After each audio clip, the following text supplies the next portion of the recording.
नमस्ते बच्चों, आज हम पढ़ेंगे छत्रपति शिवाजी महाराज और ये परिसर अध्ययन भाग 2।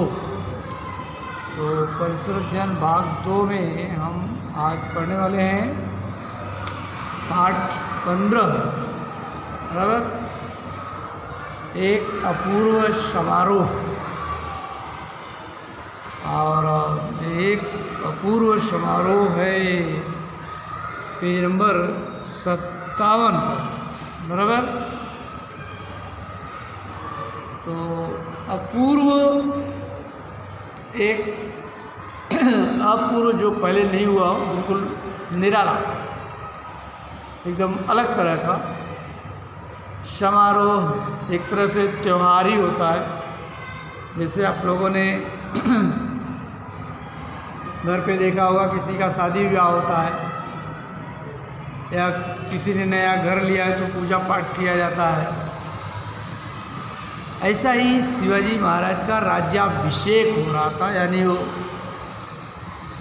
एक नया राज्य बनाए थे, स्वराज्य, और उसके वे राजा बन रहे थे। तो उस राज्य को सभी लोग मान्यता दें, इसके लिए शिवाजी ने महाराज ने ये समारोह करने का निश्चय किया। तो ये देखिए कि शिवाजी महाराज ने राज्याभिषेक क्यों किया, बराबर। तो शिवाजी महाराज को राज्याभिषेक करने की ज़रूरत क्या आन पड़ी, ये देखेंगे। शिवाजी महाराज का राज्याभिषेक समारोह। तो ये है शिवाजी महाराज के राज्याभिषेक का चित्र। और तो शिवाजी महाराज ने राज्याभिषेक आखिर क्यों किया, इसकी क्या ज़रूरत शिवाजी महाराज को महसूस हुई, ये बताने की कोशिश की गई है, बराबर। आपको मालूम है कि शिवाजी महाराज आदिल शाह या निजाम शाह के यहाँ सरदार के पद पर काम करने वाले एक जागीरदार के यहाँ, यानी शाहजी राजे, यहाँ शिवाजी महाराज का जन्म हुआ था। वे उनके पुत्र थे। और इस राज्य को बनाने की शुरुआत मालोजी राजे भोसले के द्वारा शुरू की गई, जब उन्होंने कृष्णेश्वर के मंदिर में, भगवान शंकर के टूटे हुए मंदिर में रोज़ प्रार्थना करने जाते थे। भगवान शिव के मंदिर में जाकर के वह शिवलिंग पर बेलपत्र और दूध चढ़ाया करते थे और मंदिर की मरम्मत किया। और उनके इस कार्य का जो है काफ़ी फ़ायदा हुआ लोगों को। और बाद में उन्हें निजाम शाह या आदिल शाह द्वारा पुणे, सुपे, चाकड़, इंदापुर, ये सब जागीरें मिली। और मालोजी राजो भोसले के बाद शाहजी राजे को, और शाहजी राजे अपने पराक्रम के बल पर इसे बनाए रखा। और बाद में जब शिवाजी महाराज का जन्म हुआ शिवनेरी किले में, उस समय उनकी माँ जीजा माता ने निजाम शाह के दरबार में उनके पिताजी की जो हत्या की गई थी, और वहाँ पर शाहजी राजे खुद मौजूद थे, इससे उन्हें काफ़ी दुख पहुँचा था। और उन्हें यह समझ में आ गया था कि मराठा सरदार इन निजाम शाह या आदिल शाह के दरबार में कितना भी कुछ बलिदान करें, लेकिन उनके साथ हमेशा इस तरह का अन्याय होता रहता है। इसीलिए उन्होंने यह निश्चय कर लिया था कि कुछ भी हो जाए, मेरा पुत्र शिवा जो है आदिल शाह, निजाम शाह या मुग़ल बादशाह के यहाँ नौकरी नहीं करेंगे। और माता जीजाबाई शिवाजी को बाल्यकाल से ही एक राजा के रूप में तैयार कर रही थी। इसीलिए जीजामाँ ने एक सपना देखा था कि शिवाजी महाराज एक दिन ज़रूर जो है राजा बनेंगे और अपने लोगों को, प्रजा को सुखी करेंगे। इसीलिए जीजा माता बाल शिवाजी को जो है भगवान श्री राम, भगवान श्री कृष्ण, अर्जुन, भीम और वीर अभिमन्यु की कहानियाँ सुनाया करती थी। और ये सब सुनने के बाद बाल शिवाजी को लगता था कि एक दिन हमें भी ऐसा ही करना चाहिए और जो लोग अत्याचारी हैं उनके अत्याचार से लोगों को मुक्त कराना चाहिए। बाद में शहाजी राजे शिवाजी महाराज के अच्छी शिक्षा व्यवस्था की और शिवाजी महाराज हर तरह के शिक्षा व्यवस्था को ग्रहण किया और बाद में पुणे में दादाजी कोंडदेव के रूप में उन्हें अच्छा गुरु मिला और जिन्होंने उन्हें राजनीति के गुर सिखाए और कैसे लोगों से मिला जाता है, लोगों को कैसे अपना बनाया जाए, ये सारी की चीज़ें जो भविष्य में राजा बन सकता है एक बच्चा, यह सब उन्हें सिखाया गया। इतना होने के बाद जब शिवाजी महाराज ने एक दिन रायरेश्वर के मंदिर में, जो कि पुणे के नैऋत्य दिशा में स्थित था, अपने बाल साथियों मावलों को ले जा कर के यह बोला कि हमारे पिताजी जागीरदार हैं और हमें किसी भी प्रकार की कोई कमी नहीं है, सब कुछ ठीक ठाक चल रहा है, लेकिन मैं इन सब सारी बातों से बिल्कुल भी खुश नहीं, क्योंकि आखिर हम दूसरे के दिए हुए पर क्यों जिए। और हमारे पास पड़ोस में जो सुल्तान हैं, बादशाह हैं, आदिल शाह, निजाम शाह, मुग़ल बादशाह, उनके व्यर्थ के झगड़े में हमारे सरदार मारे जाते हैं और हमें मिलता क्या है बदले में? कुछ भी नहीं। तो इसलिए हम सबको मिल कर के अपना खुद का स्वराज्य बनाएं। तो शिवाजी महाराज के इस ओजस्वी भाषण से सभी लोग प्रभावित थे और उनकी बातों से प्रभावित होकर सभी मावलों ने बोला कि आप जो कहेंगे हम वह करेंगे, हम आपके लिए सर्वस्व अर्पण कर देंगे और आज के बाद हम जिएंगे तो आपके लिए, मरेंगे तो आपके लिए। तो शिवाजी महाराज को एक दिशा मिल गई और बोला कि हमारा मार्ग निश्चित हो गया है। और उसी दिन से सभी लोगों ने भगवान शंकर को साक्षी मानकर रायरेश्वर के मंदिर में स्वराज्य स्थापना का निर्णय लिया। और उस दिन से उन लोगों की दिनचर्या बन गई थी, सुरंगों का पता लगाना, गोला बारूद का पता लगाना, रास्ते पता लगाना, और जो मावली सैनिकों को सैनिक शिक्षा नहीं थी वह भी उनको दी जाने लगी। घुड़सवारी करना, तलवार चलाना, पट्टे घुमाना, ये सब बातें। और फिर उन लोगों को लेकर के शिवाजी महाराज एक दिन तोरणागढ़ किले को जीतने का निश्चय किया और स्वराज्य का तोरण बांधने का निश्चय किया। और शिवाजी महाराज तानाजी मालुसरे, येसाजी कंक, बाजी प्रभु, इन सब को लेकर के उसकी शुरुआत भी की। लेकिन वहाँ से जो है राज्याभिषेक तक, स्वराज्य का तोरण बांधने की शुरुआत से लेकर राज्याभिषेक तक शिवाजी महाराज का जो पथ था, रास्ता था, वह बिल्कुल भी आसान नहीं था। क्योंकि शिवाजी महाराज के पास सिर्फ भगवान का एक आशीर्वाद था और उनके पास नाम मात्र के कुछ मावले सैनिकों भी सब बिल्कुल युवा थे।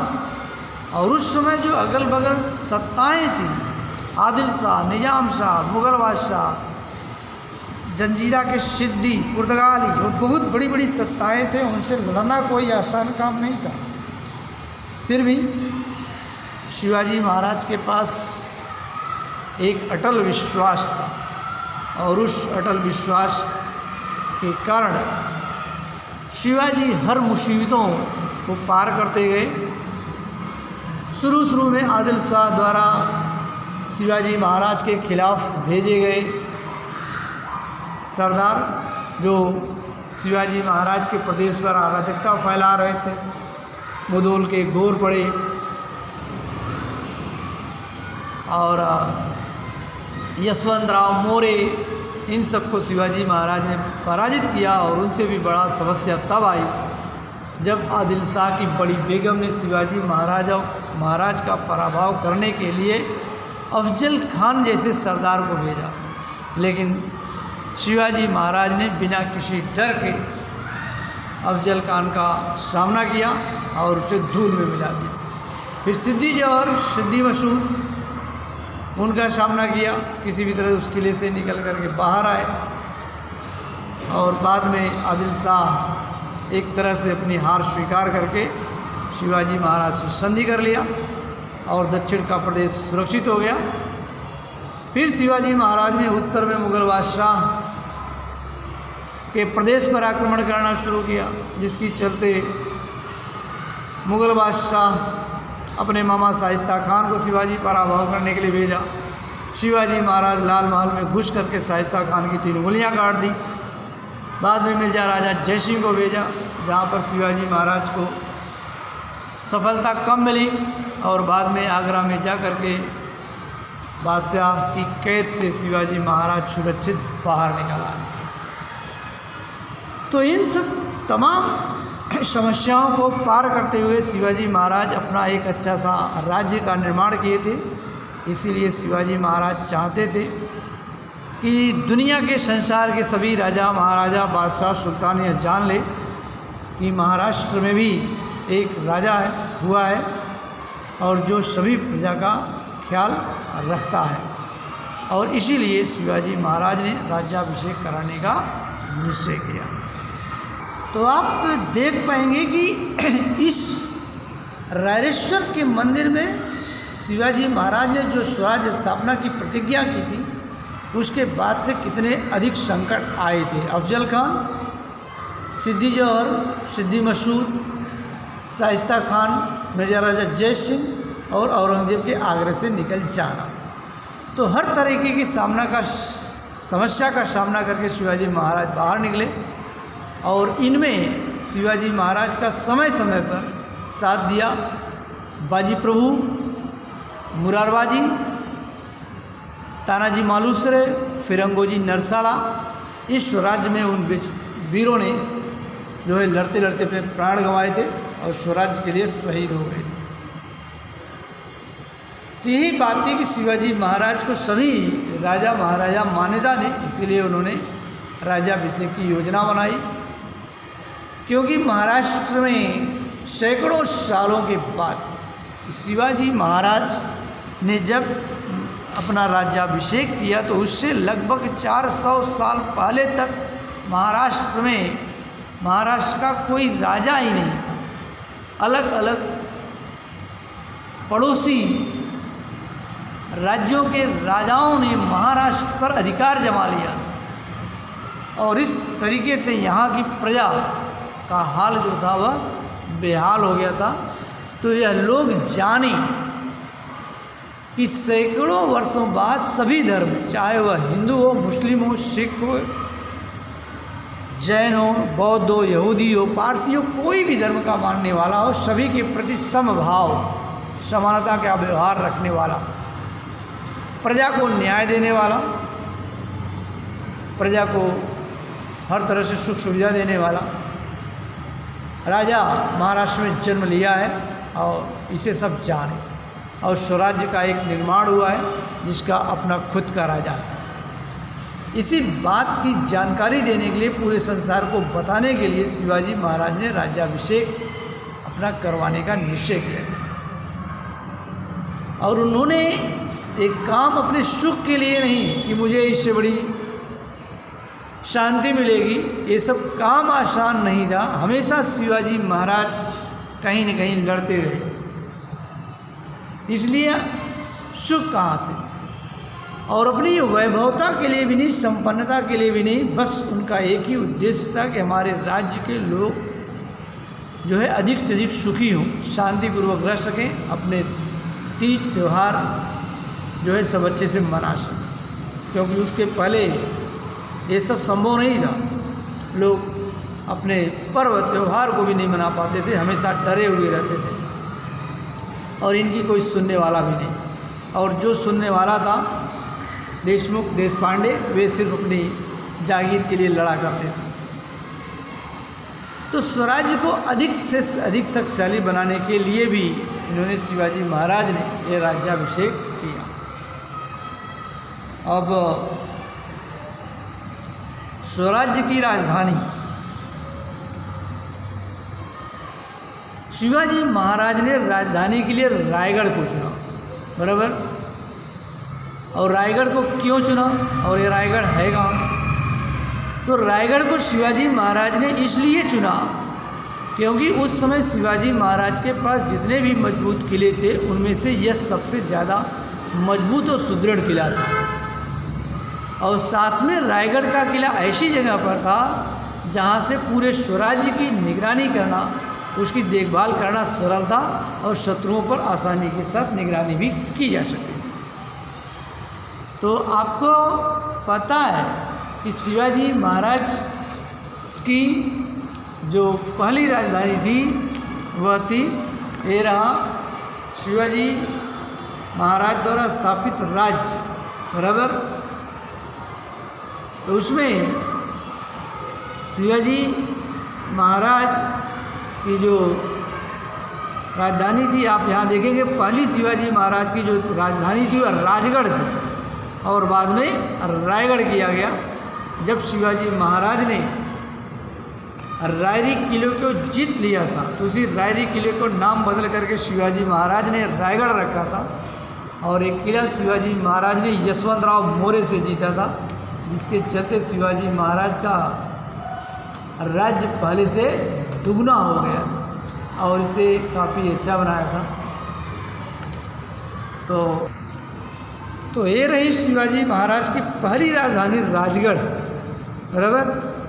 ये वही राजगढ़ का किला है जहाँ शिवाजी महाराज की पहली राजधानी थी, और बाद में शिवाजी महाराज ने बनाया अपने स्वराज्य की राजधानी राय। और ये है शिवाजी महाराज की जो है राज्याभिषेक की समय की राजधानी रायगढ़, बराबर। तो शिवाजी महाराज ने चिपलूण एक जगह है, वहाँ जाकर उन्होंने सबसे पहले अपनी सेना का निरीक्षण किया, सेना की जांच पड़ताल किया कि सेना में सब कुछ ठीक ठाक है, क्योंकि बिना सेना की जो है राज्य करना संभव नहीं होता है। इसके बाद उन्होंने प्रतापगढ़ में भवानी माता के दर्शन किए। ये प्रतापगढ़ जो है आप देखेंगे, प्रतापगढ़ जो भुरप्या नामक पहाड़ी पर शिवाजी महाराज ने नया किला बनवाया था, उसी का नाम उन्होंने बदल कर रखा था प्रतापगढ़। ये प्रतापगढ़ का किला यहाँ पे प्रतापगढ़, और जहाँ पर शिवाजी महाराज ने जाकर के अफजल खान का वध कर दिया था। ये है प्रतापगढ़ का किला, और इसी प्रतापगढ़ किले में जो है भवानी माता का मंदिर है, और वहीं शिवाजी महाराज ने जाकर के भवानी माता के दर्शन किए, और बड़ी भक्तिभाव के साथ शिवाजी महाराज ने उन्हें सोने का छत्र अर्पित किया। अब शिवाजी महाराज ने जब राज्याभिषेक करने का निश्चय हो ही चुका था, तब उसके लिए क्या उनको व्यवस्थाएं करनी थी, क्या करना था, ये अभी आप देखें। तो राज्याभिषेक की तैयारी, जब निर्णय हो गया कि राज्याभिषेक करना है तो उसकी तैयारी करना है, तो अभिषेक के लिए शिवाजी महाराज ने सोने का सिंहासन बनवाया। तो आप लोगों ने देखा होगा कि राजा महाराजा जब अपने दरबार में बैठते हैं, जिस सिंहासन पर, जिस आसन पर बैठते हैं उसे सिंहासन बोला जाता है, और वो काफ़ी ऊंचा होता है, और इसी को शिवाजी महाराज ने सोने का सिंहासन बनवाया। और उसमें बहुमूल्य माने काफ़ी कीमती रत्न जड़वाए, हीरे जवाहरात, और इससे राज्य की संपन्नता का पता चलता है। और उस पर शुभ्र सफ़ेद रंग का छत्र लगवाया। साथ में राजा रजवाड़ी, राजा अड़ोसी पड़ोसी जो राजा होते हैं, या जो राजघराने के लोग हैं, विद्वान पढ़े लिखे लोग, बहुत ब्राह्मण वर्ग जो पूजा पाठ करते हैं, दरबार के सरदार, जिन लोगों ने स्वराज्य को यहाँ तक पहुँचाने में मदद की, या अभी भी सेना में हैं, इनके बिना राज्य को चलाया नहीं जा सकता, सुरक्षित रखा नहीं जा सकता।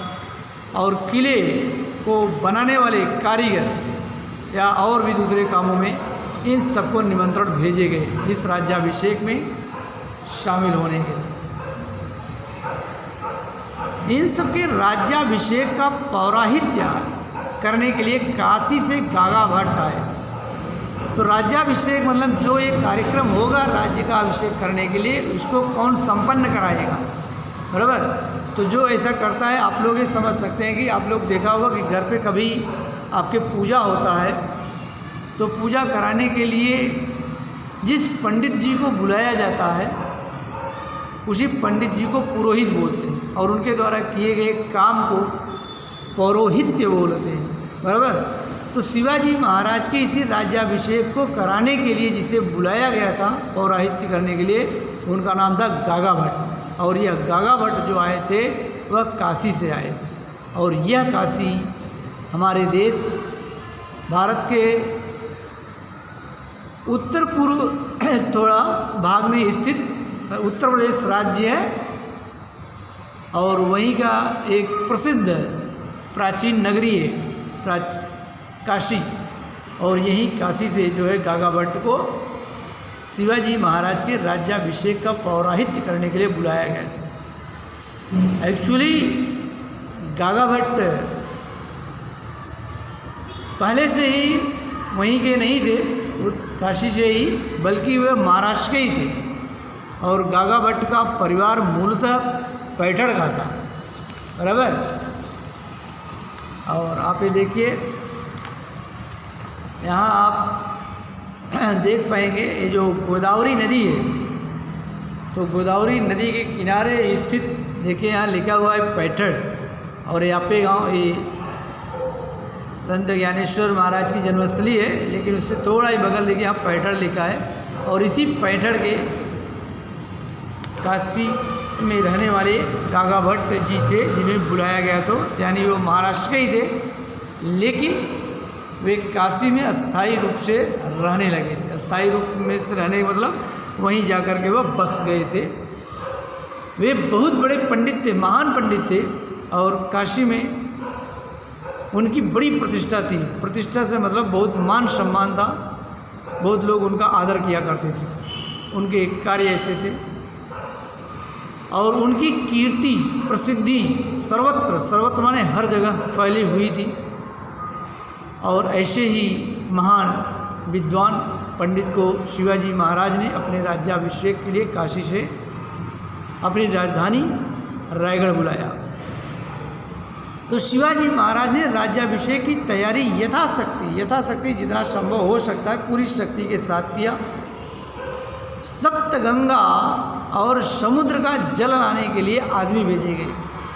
तो जो राज्याभिषेक होता है उसमें जल दूध का उपयोग किया जाता है, तो उसी जल को लाने के लिए सप्तगंगा और समुद्र का जल लाने के लिए आदमी भेजे गए।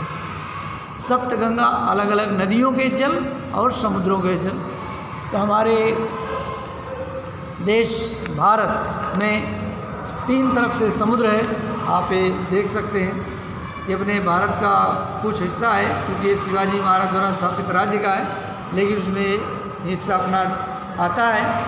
तो आप देख सकते हैं कि हमारे भारत देश के पश्चिम में जो है अरब सागर, देखिए अरब सागर है, और दक्षिण में हिंद महासागर है, और पूर्व में बंगाल की खाड़ी। ये 3 समुद्रों के जल आने के लिए भेजे गए।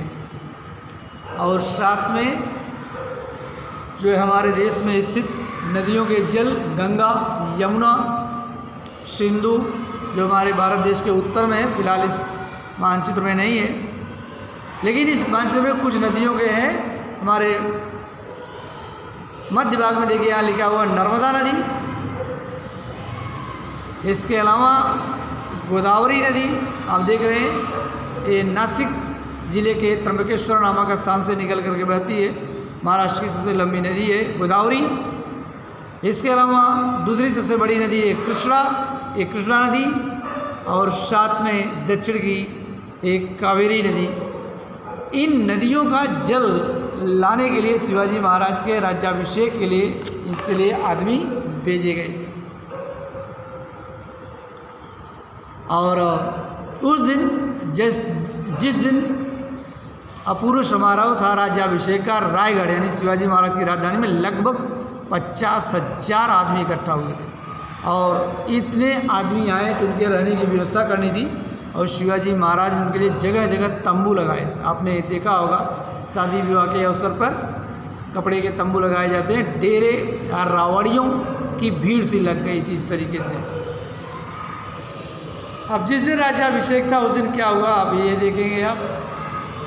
राज्याभिषेक समारोह, राज्याभिषेक जिस दिन था उस दिन बड़ा मंगलमय दिन था। मंगलमय बहुत शुभ दिन था, पवित्र दिन था। और इस शुभ दिन और पवित्र दिन के लिए बाजे बजने लगे, चारण गाने लगे। चारण एक समुदाय होते हैं जो गीत, मंगल गीत गाते हैं अच्छी, वो गाना गाने लगे चारों ओर, जिधर आप देख सकें। उस दिन खुशी खुशी छा गई थी। राज्याभिषेक के समय शिवाजी महाराज जो है स्वर्ण चौकी पर बैठे। सोने की बनाई गई एक चौकी थी जिस पर बैठ करके उन्हें स्नान करना था और बाकी कार्यक्रम करने थे। उनके ऊपर छत्र, एक तरह का छाता होता है, चामर धरे गए, और यह राजा महाराजा के लिए होते हैं, ये सम्मान की चीज़ें हैं। साथ में घी, जिन चीज़ों से राज्याभिषेक वगैरह किए जाते हैं, ये अच्छी चीज़ें, पवित्र चीज़ें, घी, दही और मधु, शहद। ये आपको मालूम होंगे कि कलश, उन्हें सब घी, दही, मधु मिलाए गए थे। कलश जो होता है मिट्टी का बना हुआ एक मटका या घड़ा होता है। आप थोड़ा आइडिया के लिए देख सकते हैं, इसमें ये रहा, ये देखिए थोड़ा कलश है। आपने सब पूजा वगैरह में देखा होगा, मिट्टी का बना कलश होता है, आम की पत्तियां होती हैं, उसके बीच में नारियल रखा गया होता है, और गाय के गोबर के वगैरह यहाँ भी लगाए जाते हैं, उसे सजाया जाता है पवित्र पवित्र चीज़ों की, क्योंकि हिंदू धर्म की मान्यताओं के अनुसार गाय भी पवित्र है, शुभ है, बराबर। तो इस ढंग से ये सब रखे गए कलश में। और यह जो कलश था, पुरोहित जो काशी से आए हुए गागा भट्ट थे, उनके हाथ में था। तो गागा भट्ट के हाथ में स्वर्ण कलश था। स्वर्ण माने होता सोना, वही सोने का जो कलश बनाया गया था वही था। तो सोने का कलश बनाया गया था इस राज्याभिषेक के लिए शिवाजी महाराज ने। और उसमें मैंने पहले बोला कि जो सप्तगंगा यानी नदियों का जो जल आया था उत्तर भारत की तरफ से, गंगा जो मानसरोवर से निकलती है, उत्तराखंड, उत्तर प्रदेश, बिहार और पश्चिम बंगाल से बहते हुए बंगाल की खाड़ी में मिलती है। सिंधु नदी, ये भी है, मानसरोवर से निकलती है पंजाब होते हुए, इस समय पाकिस्तान में होकर के अरब सागर में मिल जाती है। यमुना नदी यमुनोत्री से निकलती उत्तराखंड उत्तर प्रदेश में, ये बाद में गंगा मिल गए। गोदावरी मैंने आपको दिखाया, कृष्णा दिखाया, नर्मदा दिखाया और कावेरी, इन 7 नदियों का और समुद्र, तीनों समुद्रों का, पश्चिम में अरब सागर, दक्षिण में हिंद महासागर और पूर्व में बंगाल की खाड़ी, इन समुद्रों का जल भरा हुआ था। और गागा भट्ट ने हुआ कलश शिवाजी महाराज के सिर के ऊपर रखा और वे मंत्र पढ़ने लगे, जो पूजा के समय आपने देखा होगा। यदि आपके घर में कभी पूजा वगैरह हुआ है या शादी ब्याह के टाइम पे देखिए, जो पुरोहित करते हैं पंडित जी, वह मंत्र सुनाते हैं शुभ के लिए। और उस जो स्वर्ण कलश था उसमें 100 छिद्र बनाए गए थे, छिद्र यानी छेद, 100 छिद्र थे। और उन 100 छिद्रों में से शिवाजी महाराज पर जो है जल का अभिषेक हो रहा था। अभिषेक माने एक तरह से स्नान करना उस जल के शिवाजी में। फिर शिवाजी महाराज जो है उठे, जब उनका ये अभिषेक खत्म हुआ तो सबसे पहले उन्होंने जीजा माता के चरण, चरण यानी पैर स्पर्श नहीं छूना, उन्होंने जीजा माता के चरण छुए और माँ साहेब ने शिवाजी महाराज को गले से लगा लिया और उनकी आंखों से खुशी के आंसू बहने लगे, क्योंकि आंसू हमें तब बहते हैं जब हमें कोई दुख होता है, लेकिन आज ये आंसू जो तो खुशी के थे, दुख की कोई बात नहीं थी। तो शिवाजी महाराज के लिए माता जीजाबाई ने जो भी कष्ट उठाए थे और वह आज उन्हें सफल हुआ लगा, और उन्होंने लगा कि जो उन्होंने सपना देखा था वह आज शिवाजी महाराज ने उन्हें पूरा कर दिया था। शिवबा के जन्म से पहले, जब शिवाजी महाराज का जन्म ही नहीं हुआ था, उसके पहले से जीजामाँ ने इस तरह का स्वप्न देखा था और उस स्वप्न की पूर्ति के लिए उन्होंने अपनी तरफ से भी शिवाजी महाराज के लिए हर वह काम किया जो एक भविष्य के राजा को बनाने के लिए करना चाहिए, उनको शिक्षा देना, अच्छी अच्छी बातें सिखाना। और इसीलिए जब आज ये शिवाजी महाराज के राज्याभिषेक हुआ तो उनका स्वप्न पूरा हुआ था, इसीलिए उनकी आंखों से आनंदाश्रु झरने लगे, यानी आनंद के आंसू, यानी खुशी के आंसू बहने लगे थे। और शिवाजी महाराज का भी माँ को इस तरह से आनंदाश्रु बहाते देख करके उनका भी हृदय उमड़ आया। तो धन्य थी ऐसी माँ साहेब और धन्य थे शिवाजी महाराज। माँ साहेब से भेंट करने के बाद, उनसे चरण छूने के बाद शिवाजी महाराज आरा करके सिंहासन पर बैठ गए और फिर उनके पास महारानी सोयराबाई और युवराज संभाजी राजे बैठे। तो आप देख रहे हैं कि राज्याभिषेक का कार्यक्रम जब खत्म हुआ तो शिवाजी महाराज देखिए बैठे हैं, माँ जीजा साहब और महारानी सोयराबाई और युवराज संभाजी, ये शिवाजी महाराज के बगल में बैठे हैं और साथ में उनके दोनों ओर अष्टप्रधान खड़े थे। ये सब अष्टप्रधान शिवाजी महाराज ने अपने राज्य के कार्य को सुचारू रूप से चलाने के लिए 8 भागों में बांट दिया था और उन 8 भागों के एक एक प्रधान नियुक्त किए गए थे, यानी एक अधिकारी थे और वे दोनों खड़े थे। आप इसमें इस तरह से शिवाजी महाराज द्वारा नियुक्त ये अष्टप्रधान हैं, इधर भी खड़े हैं, इधर ये सब अष्टप्रधान खड़े हैं, दोनों ओर खड़े थे। और गागा भट्ट जो पुरोहिती करने के लिए आए थे, उन्होंने स्वर्ण मोतियों का झालरदार छत्र महाराज के सिर के ऊपर धरा और उन्होंने जोर से कहा, ये सब चीज़ें छत्र चामर से संबंधित चीज़ें जो हैं। और फिर उन्होंने एक और मंत्र पढ़ा, उसमें देखिए क्या बोला, क्षत्रिय कुल वतंश सिंहासनाधीश्वर श्री शिव छत्रपति की जय हो। ये जो है गागा भट्ट ने बोला। सब ने शिवाजी महाराज की जय जयकार किया और इस खुशी में राज्याभिषेक में देखो किलों पर तोपों दागी गई। जिस ढंग से आप लोगों ने कभी शादी विवाह में गए होंगे तो देखे होंगे, जब वहाँ कुछ अच्छे काम होते हैं तो बंदूकें दगाई जाती हैं शुभ के लिए। तो ऐसे शिवाजी महाराज एक राज्य के राजा बने थे तो तोप थी, तो तोपें दगाई गई थी। संपूर्ण महाराष्ट्र पूरे शिवाजी महाराज की जय जयकार हुई और इस प्रकार से सन 1674 में शिवाजी महाराज का राज्याभिषेक संपन्न हुआ और शिवाजी महाराज ने उसी साल राज्याभिषेक नामक नया शक चला। एक कैलेंडर होता है, जैसे कि अपना आप देखते जो सत्र चल रहा है, तारीख साल महीना, ये अपने पास क्रिश्चियन होता है, एरा है, हिंदी का होता है, मराठी का कैलेंडर जैसे कैलेंडर होता से होता है चलाया। इस तरीके से शिवाजी महाराज नए शक चलाने की वजह से शक करता राजा बन गए और उन्होंने अपनी अलग मुद्राएं ढालनी शुरू किया। अपने राज्य का एक सिक्का उन्होंने अलग से बनवाया और इस समारोह में जो भी राजा महाराजा शिवाजी महाराज की तरफ से बुलाए गए थे, उनमें से अलग अलग देशों के अड़ोसी पड़ोसी के देशों के लोग अपने राजदूत भेजे थे और राजदूत उपस्थित थे। राजदूत होते मतलब राजा का संदेश लाने ले जाने वाले को राजदूत बोला जाता है, बराबर। तो ये पड़ोसी देशों के साथ संपर्क स्थापित करने में, सब कुछ ठीक ठाक चलाने में राजदूत बड़ी भूमिका अदा करते हैं। वे सब भी वहाँ उपस्थित थे। इसमें देखिए अंग्रेजों ने ऑक्जिंडन नाम का अपना राजदूत शिवाजी महाराज को नजराना देने के लिए भेजा था। आप इसमें आप उसे देख सकते हैं।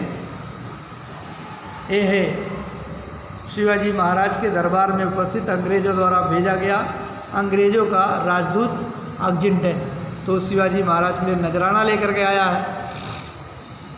इसीलिए ये भी है किसी दूसरे सुल्तान के द्वारा भेजे गए शिवाजी महाराज के लिए नजराना जो है लेकर आए हुए। और इस समारोह के देखने के लिए जो शिवाजी महाराज का राज्याभिषेक हुआ था, बहुत दूर दूर से इकट्ठा हुए थे और शिवाजी महाराज के राज्याभिषेक का समाचार इस तरीके से पूरी दुनिया में फैल गया और उनकी कीर्ति का जो है चारों ओर प्रसार हुआ और फैला हुआ। ओके, तो अब स्वाध्याय देखेंगे। कोष्ठक में से उचित विकल्प चुनकर रिक्त स्थानों की पूर्ति करो। शिवाजी महाराज ने राजधानी के लिए चुना सिंहगढ़, रायगढ़ और नालगढ़। तो आपने पहले ही देखा कि शिवाजी महाराज ने राजधानी के लिए रायगढ़ को चुना। दूसरा है शिवाजी महाराज का राज्याभिषेक ईस्वी सन देश में हुआ 1674, 1675, 1647। आप यहाँ देख सकते हैं कि 1674 में शिवाजी महाराज का राज्याभिषेक हुआ। इसलिए आएगा शिवाजी महाराज का राज्याभिषेक ईस्वी सन 1674 में हुआ। प्रत्येक प्रश्न का उत्तर एक एक वाक्य में लिखो। स्वर्ण कलश में किन नदियों का जल भरा था? बराबर, अभी आपको दिखाया गया स्वर्ण कलश में किन नदियों का जल भरा गया था। आप यहाँ देख सकते हैं कि गागा भट्ट के हाथ में स्वर्ण कलश था, उसमें यानी स्वर्ण कलश में गंगा, सिंधु, यमुना, गोदावरी, कृष्णा, नर्मदा और कावेरी, इन 7 नदियों का जल भरा था और साथ में समुद्र का भी जल था, जो पश्चिम में अरब सागर, दक्षिण में हिंद महासागर और पूर्व में बंगाल की खाड़ी, बराबर, इन्हीं नदियों का जल भरा था। शिवाजी महाराज ने राज्याभिषेक के बाद कौन सा शक चलाया? देखिए, उसी वर्ष यानी ईस्वी सन 1674 में शिवाजी महाराज का राज्याभिषेक हुआ और उसी वर्ष शिवाजी महाराज ने राज्याभिषेक नामक नया शक चलाया। बराबर, जो पूछा गया कौन सा शक चलाया, तो राज्याभिषेक नामक नया शक चलाया। आगे देखिए, 2-3 वाक्यों में उत्तर लिखिए। शिवाजी महाराज ने राज्याभिषेक करने का निश्चय क्यों किया? बराबर, देखिए, सैकड़ों वर्षों के बाद सभी धर्मों के प्रति समभाव रखने वाले, प्रजा को न्याय और सुख देने वाले राजा ने महाराष्ट्र में जन्म लिया था। स्वराज्य का निर्माण हुआ है, इस बात का पता पूरे संसार को चले, इसीलिए शिवाजी महाराज ने राज्याभिषेक करवाने का निश्चय किया। शिवाजी महाराज ने राजधानी के लिए रायगढ़ को क्यों चुना? तो शिवाजी महाराज ने राजधानी के लिए रायगढ़ को चुना क्योंकि रायगढ़ सुदृढ़ किला था, रायगढ़ से स्वराज्य की देखभाल करना सरल था और शत्रु पर निगरानी रखना भी सरल था। माता जीजाबाई की आंखों से खुशी के आंसू क्यों बहने लगे? तो माता जीजाबाई की आंखों से खुशी के आंसू बहने लगे क्योंकि 30 वर्षों तक उन्होंने जो कष्ट उठाए वे आज सफल हुए थे। बराबर, शिवबा के जन्म के पूर्व माँ ने जो सपना देखा वह आज साकार हुआ था, इसीलिए माँ के नेत्रों से आनंदाश्रु झरने लगे थे। तो इस तरीके से इस पाठ को पढ़ेंगे तो आप अधिक से अधिक जो है शिवाजी महाराज के राज्याभिषेक के उनके कार्यों और उद्देश्यों को जान सकेंगे और समझ सकेंगे। ओके, धन्यवाद।